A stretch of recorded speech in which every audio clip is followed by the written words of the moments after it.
Go ahead. Alrighty, time for some seafood. Welcome back to Understanding Ingredients and Their Qualities 101.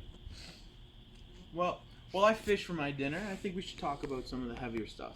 So, in order to prepare any kind of meat, the animal, of course, has to be slaughtered. You know, it's something awful, but at the same time, we need our food, and the animals provide it, and it's best to do it in the most humane way possible. Now, since we're talking about fish, I figured it was best to talk about shellfish and fish at the same time. So, in order to kill a shellfish, you need to stun it first, and by that I mean you have to put it in the freezer for a bit. Now, the fish will get stunned and it'll feel nothing. It'll be absolutely numb because of the cold temperature. So, after that, you need to either spike it or split it, which is when you just quickly to the head to kill the shellfish and keep the meat intact. Because when you boil it, it gets all chewy, and nobody wants chewy lobster. I'm sorry, Grandma.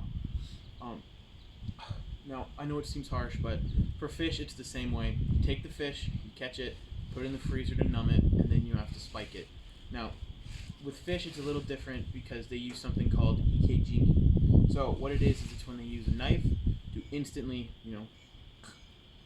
kill the fish, and it's done and over with. It keeps the meat, good, doesn't spoil it with blood, it keeps it fresh. I know it sounds awful, but it's all part of life. Okay, enough with the heavy stuff. Let's talk about facts. So, shellfish, they're nutritious foods. They have shells. They can be, with two pairs, like two shells. It's called a bivalve. I thought I got a bite. It could have a single shell, which is called a univalve. There are different counts when purchasing shellfish. Also, it's if you see it 16, it means that there's 16 pieces in a pound. Rule of thumb is you want to buy lower number because it just means that there's more weight to each shrimp, meaning there's more nutrition from it.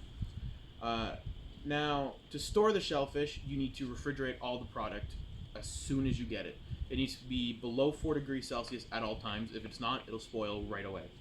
So for fish, it's the same process to store them. Keep it below 4 degrees, keep it on some ice, keep it nice and fresh, stop the smell from coming in, everything like that. And there are two different kinds of fish. Of course, there's bivalve and univalve for shellfish. But for fish, there's roundfish and flatfish. Roundfish are cylindrical in shape.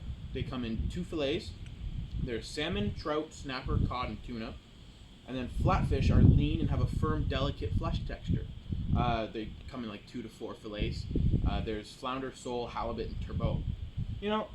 Raw fish is highly perishable, so you got to make sure you maintain it properly.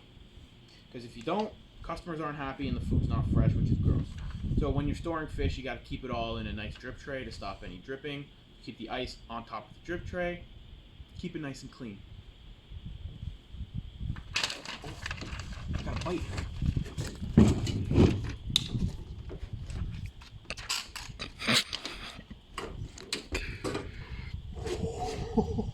Time for dinner.